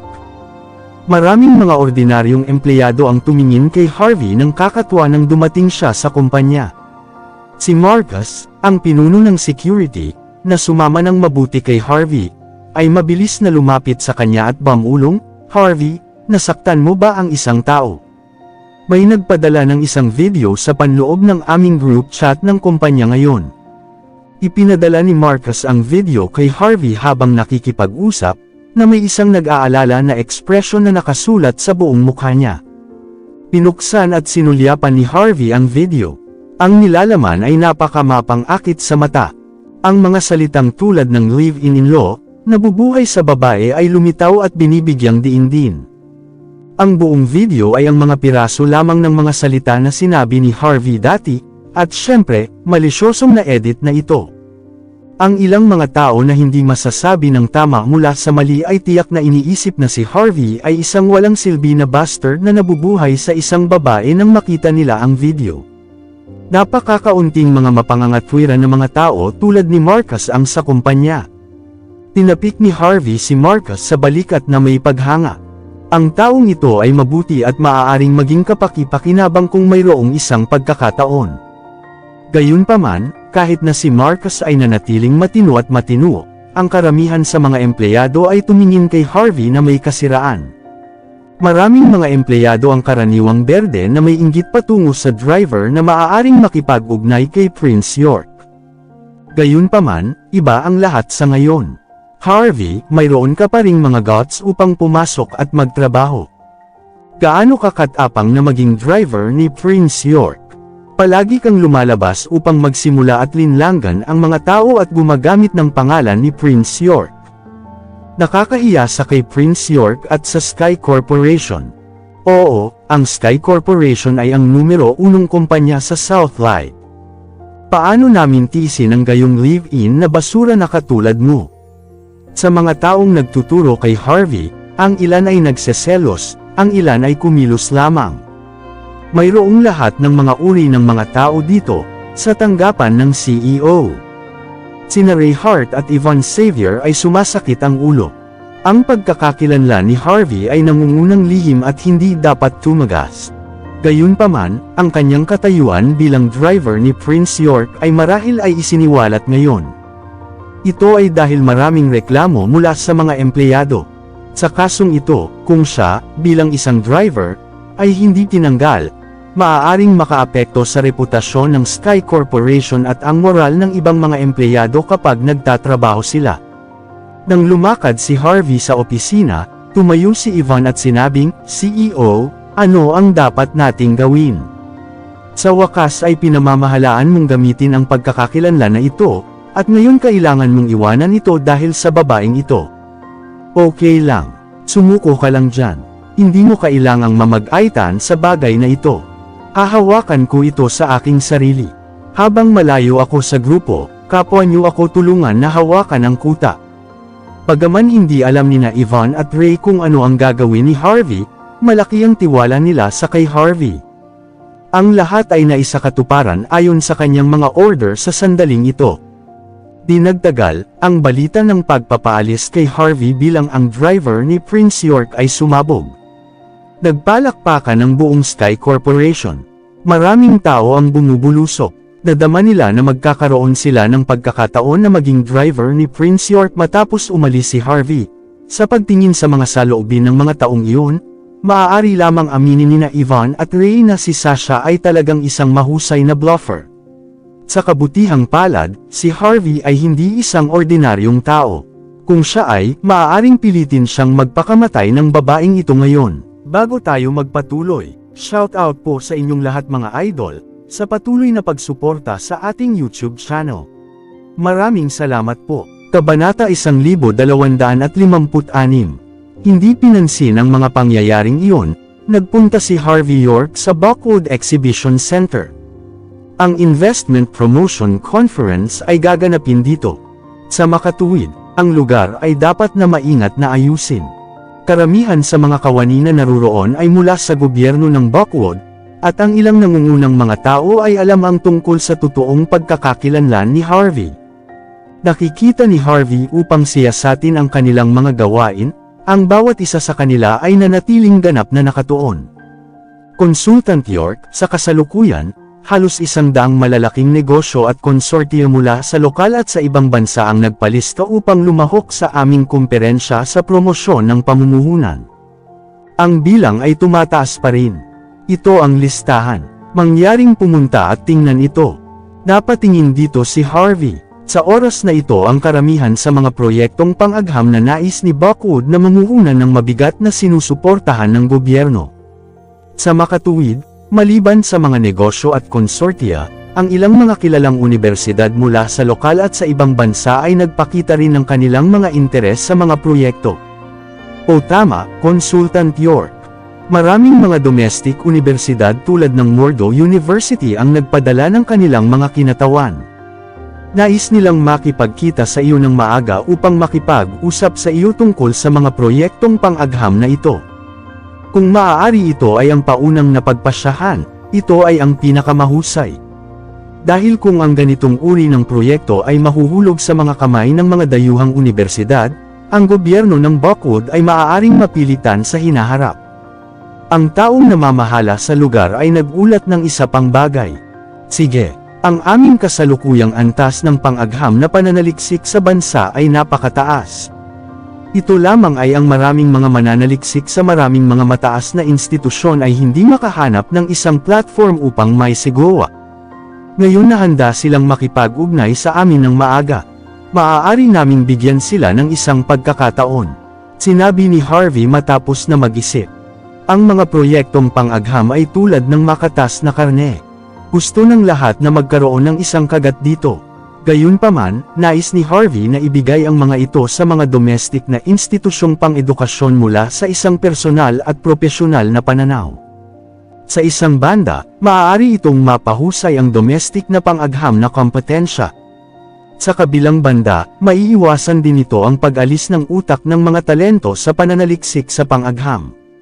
Naturally, si Harvey ay handang gawin ito para sa tulad ng dalawa para sa isang pakikitungo. Sa pamamagitan ng paraan, sino ang taong namamahala mula sa Murdo University? Tanong ni Harvey. Ang taong namamahala ay tumingin sa pamamagitan ng impormasyon para sa isang habang at pagkatapos ay sinabi, Consultant York, ang taong namamahala ay isang batang babae. Ito ay isang guro na nagngangalang Sasha Larson. Siya ay may mababang katayuan, ngunit nakipag-ugnay na kami sa Murdo University. Sinabi ng kanilang vice-dean na maaaring magpasya si Sasha sa mga proyektong pang-agham para sa Murdo University, kaya hindi namin sila hayaang magbago.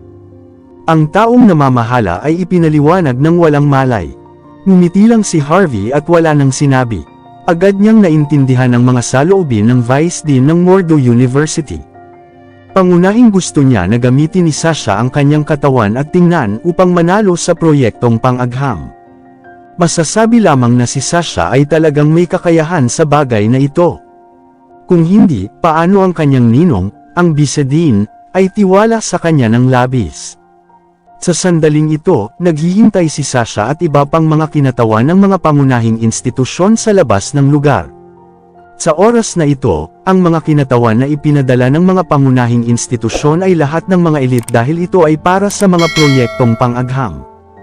Ang mga taong iyon ay mailalarawan sa pamamagitan ng pagiging bata, may talento, at sumasakop sa mataas na posisyon sa murang edad. Mas kilalang tao rin si Sasha sa mga taong iyon, syempre, ang lahat ay nakarating sa puntong ito gamit ang kanilang aktwal na kakayahan. Nakarating siya sa puntong ito sa pamamagitan ng pagtulog sa mga matandang lalaki, gayunpaman, nasa ibang bansa na siya ngayon. Kaya, walang nakakaalam sa kanyang madilim na kasaysayan. Nakakuha pa si Sasha ng ilang mga tawag sa pag-ibig mula sa ilang mga kinatawan na lalaki mula sa mga mas mataas na institusyong pang-edukasyon dito, ibinigay niya ang ilang mga mabangong pangalan ng card na kumpleto, sa sandaling ito, nakatanggap siya ng isang mensahe. Si Harvey York, na bastard, ay sinibak ng Sky Corporation. Napatalsik siya. Ipinadala lamang ni Sasha Larson ang na-edit na maikling video sa isang ehekutibo ng Sky Corporation at hiniling sa kanya na ipasa ito sa pangkat ng kumpanya. Hindi inaasahan, ang epekto ay napakabuti. Sa sandaling ito, si Sasha ay nasa isang hindi mailalarawan na mabuting kalagayan. Bagaman mayroong ilang madilim na ulap sa labas ng bintana, sa kanya, ang kalangitan ay nanatiling malinaw. Tumingin si Sasha sa direksyon ng Sky Corporation. Hindi niya maiwasang mapang-isip, Harvey, ito lang ang simula. Mas malala pa sa susunod. Sa oras na iyon, hindi ka na rin makahanap ng trabaho. Maaari ka lamang pumunta sa ilalim ng tulay upang humingi ng pagkain. Hahaha. Hindi mapigilan ni Sasha ang tumawa ng malakas sa sandaling naisip niya ito. Miss Larson, ano ang nangyayari sa iyo? Nakatagpo ka ba ng anumang magagandang bagay? Ang ilang mga kinatawan mula sa iba pang mga institusyon ng mas mataas na edukasyon ay mausisa sa ngayon. Partikular, na sa maraming mga bata at nangangako na mga kinatawan ng lalaki. Nagkaroon sila ng magandang impresyon kay Sasha at lahat ay walang malay na nagsasalita sa sandaling ito. Pagkatapos ng lahat, ang hitsura at ugali ni Sasha ay katangi-tangi. Ang tao para sa kinatawan ng lalaki na mahulog para sa kanya. Wala itong kabutihan. Tao lang ito na hinahabol ako.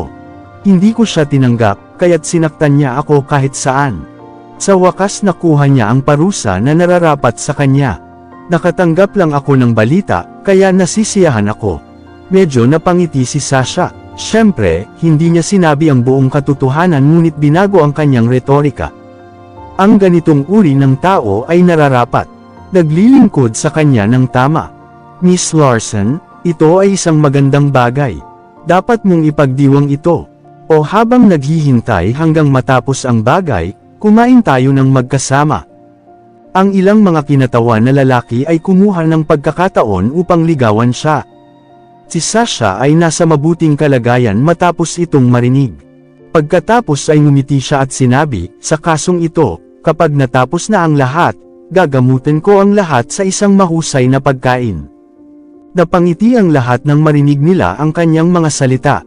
Ang mga kinatawan na lalaki na iyon ay nagpakita ng puot sa bawat isa.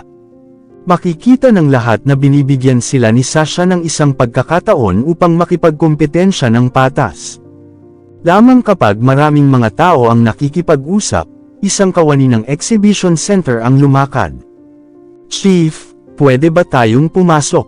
Nakikita ng kawani na ito, ang bawat isa sa mga kinatawan ay muling nakakuha ng kanilang saloobin sa trabaho dahil maaari niyang magpasya ang kanilang kapalaran sa hinaharap. Dumating na ang konsultan. Sinabi niya na kung interesado ka sa mga proyektong pang-agham, maaari mo muna siyang makausap.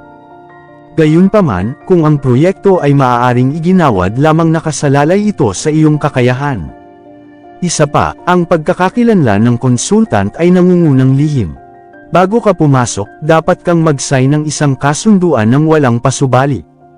Ang sinumang maglakas loob na magpatagas ngayon ay kailangang pumunta sa kulungan. Masigasig na nagsalita ang mga tauhan. Naiintindihan, naunawaan. Naiintindihan nating lahat ang mga patakaran. Ang isang malaking pangkat ng mga kinatawan ay marunong at pumirma sa kasunduan.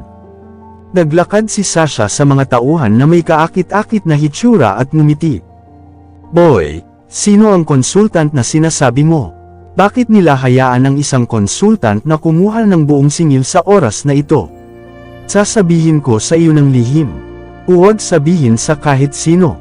Sinasabing ang konsultant na ito ay may isang malakas na background at isang tunay na maharlika. Siya lamang ang maaaring magpasya sa promosyon ng pamumuhunan sa oras na ito. Pinakamahalaga, sumulyap lang ako. Mukha siyang bata pa, nasa 20s siya ng karamihan. Sinabi ng kawani na may paghanga sa ngayon. Ang mga mata ni Sasha Larson ay nagagalak matapos marinig ito, at isang kaakit-akit na ekspresyon ang lumitaw sa kanyang mukha. Hindi ba ito ang gawain na itinalaga sa kanya ng kanyang ninong? Ang pagpapalam sa kanya sa mahusay na konsultan. Una niyang naisip na kailangan niyang maghintay hanggang sa araw ng komperensya ng promosyon ng pamumuhunan. Hindi niya inaasahan na magkakaroon siya ng pagkakataon ngayon. Walang malay si Sasha habang iniisip ito, nagpasya siya na ibababa niya ang consultant York kahit ano pa ngayon. Mas mabuti kung may mangyayari sa pagitan nilang dalawa. Pagkatapos ng lahat, siya ay isang malaking shot sa kanyang 20s. Bata talaga siya at mataas ang potential. Kahit na ito ay tulad ng kanyang lihim na kasintahan, maraming mga pakinabang. Di nagtagal, pumasok ang lahat sa silid ng pagpupulong sa lugar. Ito ang unang pagkakataon na ang mga kinatawan ng iba pang mga kolehiyo at unibersidad ay nakatagpo ng isang malaking shot sa antas na ito, kaya medyo kinakabahan sila sa ngayon. May kakayahan si Sasha, nabawi niya ang kanyang pag-iingat at tahimik na naghihintay bago pumasok. Mga 5 minuto ang lumipas, isa pang pintuan ng silid sa pagpupulong ang itinulak ng pabukas. Isang binata na napapaligiran ng isang pangkat ng mga kawani ang naglalakad. Ang binata ay nakabihis ng walang pasubali, ngunit pinalabas niya ang isang hindi masabi na aura habang naglalakad. Nanlilisik ang mga mata ni Sasha. Bagaman ito ay isang hindi malinaw na figure, sigurado siya na ito ay walang alinlangan na si Consultant York, ang maalamat na malaking shot, dahil ang mga ordinaryong tao ay hindi maaaring magkaroon ng ganoong aura. Gayunpaman, medyo nalilito si Sasha dahil naramdaman niya na ang figure na ito ay medyo pamilyar. Ngunit hindi niya maalala kung saan niya nakilala ang taong ito. Sa sandaling ito, ang kanyang puso ay puno ng kaguluhan at pagkabalisa. Lihim siyang nasa sabik, ang taong ito ay pamilyar. Ito ay maaaring ang tao na siya ay natutulog kapag siya ay nasa tanawin ng nightclub. Kung gayon, magiging mahusay iyon. Ang dalawang partido ay naging mga mahilig sa maikling buhay. Kaya, hindi siya nababahala na wala siyang swerte sa lalaki. Lamang kapag ang isang pangkat ng mga kinatawan ay tumayo at malapit ng tanggapin si Consultant York na ito. Bigla, si Consultant York, na lumakad sa pasukan, huminto at nagsabi ng ilang mga salita sa taong namamahala. Pagkatapos, tumalikod na lang siya at umalis. Ha! Ano ang sitwasyon? Ang mga kinatawan na iyon ay medyo naguguluhan. Bakit ang malaking shot na iyon ay umalis sa halip na maglakad sa pintuan? Sa sandaling ito, isang kawani ang dumating.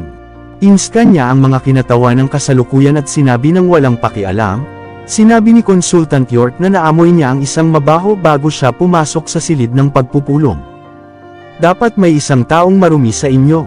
Ang nasabing tao ay hindi karapat-dapat na lumahok sa pagbid ng mga proyektong pang-agham na pananaliksik. Maaari kayong dumating upang pag-usapan ang tungkol sa mga proyekto pagkatapos niyong itaboy ang taong ito sa komunidad ng edukasyon. Tumalikod ang kawani at umalis pagkatapos magsalita. Chief, maghintay ng ilang sandali. Nabalisa si Sasha. Pagkatapos ay mabilis niyang kinuha ang kanyang name card sa ngayon. Ako ang kinatawan mula sa Mordo University. Kahit na tumanggi si Consultant York na makilala ang ibang tao, sasalubungin niya ako, di ba? Malamig na sumulyap ang tauhan sa kay Sasha. Pagkatapos ay sumimangot siya at sinabi, hindi mo ba naririnig ang sinabi ko ngayon? Sinabi ng Consultant York na mayroong isang mabaho na tao sa inyo. Kung hindi mo pinalayas ang taong ito, hindi ka niya haharapin. Guys, paalisan ang mga taong ito. Di nagtagal, ang mga kinatawan na iyon ay sinipa sa labas ng silid ng pagpupulong ng mga kawani, gayunpaman, walang nang ahas na magreklamo sa buong proseso. Alam nilang lahat na ang Consultant York ay isang malaking shot na maaaring gawin ang nais niya. Ang pagsalita sa kanya ay sinusubukan lamang na patayin ang kanilang sarili. Umalik bukas, lahat. Siguro nagbibiro lang si Consultant York. Ang pagtitiyaga ni Sasha Larson ay natatangi. Sa sandaling iyon, nagsalita siya ng may ngiti sa kanyang mukha. Pagkatapos, ang lahat ng mga kinatawan na naruroon ay sumang-ayon na magsama-sama bukas. Gayunpaman, si Sasha ay nanligaw sa kanyang puso. Naramdaman niya na ang ilan sa mga kinatawan na iyon ay dapat na nagdrag sa kanya. Nais niyang lumapit sa kanyang sarili bukas, at dapat niyang lupigin ang maalamat na si Consultant York. Pagkatapos bumalik sa Buckwood Hotel, sumando si Sasha sa upuan at kinuha ang kanyang mobile phone. Abala siya sa proyekto ngayon, at wala siyang oras upang alagaan si Harvey York. Siya ay nasa isang masamang kalagayan ngayon, kaya gusto niya agad na magsaya. Kinuha niya ang telepono at nag-dial ng ilang mga numero. Nagsalita siya ng ilang mga salita na may apektadong matamis na tinig at pagkatapos ay ibinaba ang kanyang telepono na may isang pagngisi. Di nagtagal, nagsimulang ilantad ang insidente ni Harvey sa mga lokal na group chat at news media sa Buckwood.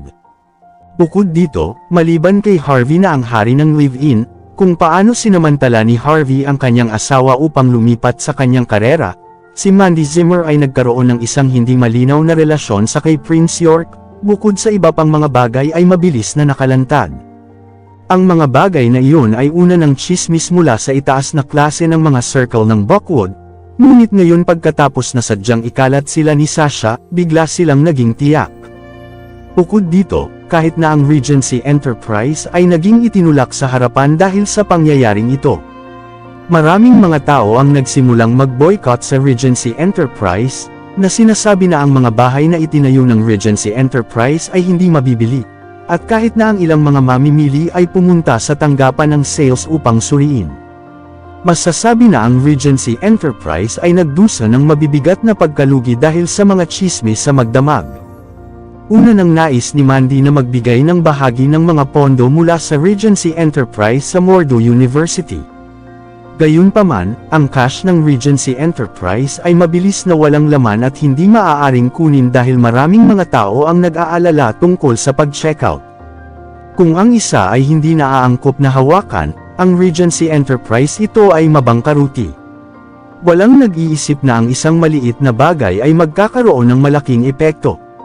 Sa Gardens Residence, tiningnan ni Simon Zimmer ang balita sa kanyang mobile phone na may isang kakilakilabot na ekspresyon. Hindi ba sinabi ni Harvey na sinimulan niya na ito, na kaya niyang ayusin ang bagay na ito? Bakit ang mga bagay ay lumiliko pa rin tulad nito? Nakakatawa din ang kutis ni Lillian Yates. Una siyang lumabas sa gabi upang magyabang tungkol sa kung gaano katalento ang kanyang mga anak na babae sa kanyang mga kaibigan. Gayunpaman, siya ay naging isang biro sa kanyang circle ngayon, lahat dahil kay Harvey. Hindi siya maglakas loob na lumabas. Si Mandy ay nabalisa din sa ngayon. Nagpatipon siya ng isang kagyat na pagpupulong sa Regency Enterprise upang hilingin ang mga ideya at opinyon ng lahat. Sa huli, ang bawat pinagkasunduan ng senior opisyal ay ang bagay na ito ay dapat na nagsimula mula sa kay Sasha. Hindi mahalaga kung ano ang presyo, hanggat si Sasha ay handa na tumayo at linawin ang mga pahayag, kung gayon ang pagkakasunod-sunod ng bagay na ito ay natural na mawawala. Gayunpaman, dahil ginawa ni Sasha ang ganoong bagay, kung gayon ang nais niya ay tiyak na hindi pera. Gaano kalaki ang presyo na kailangan nilang bayaran, sa huli ay nakasalalay sa kung paano makipag-usap ang dalawang partido. Kahit na hindi alam ni Mandy ang nangyayari, tinawag pa rin niya si Sasha sa wakas. Kumusta, ito ba si Miss Larson? Kapatid ako ni Cynthia, ako si Mandy. Si Mandy ay mukhang magalang din sa kabilang linya ng telepono. Oh, ito ang maalamat na si Mandy Zimmer mula sa Regency Enterprise. Anong problema? Sa hotel, buong pagmamalaki na nagsalita si Sasha habang pinagpapawisan ang baso ng alak sa kanyang kamay ng maayos. Hindi rin niya inaasahan na tatawag si Mandy at humingi ng tawad sa kanya, ngunit ito ay nagpapasaya sa kanya.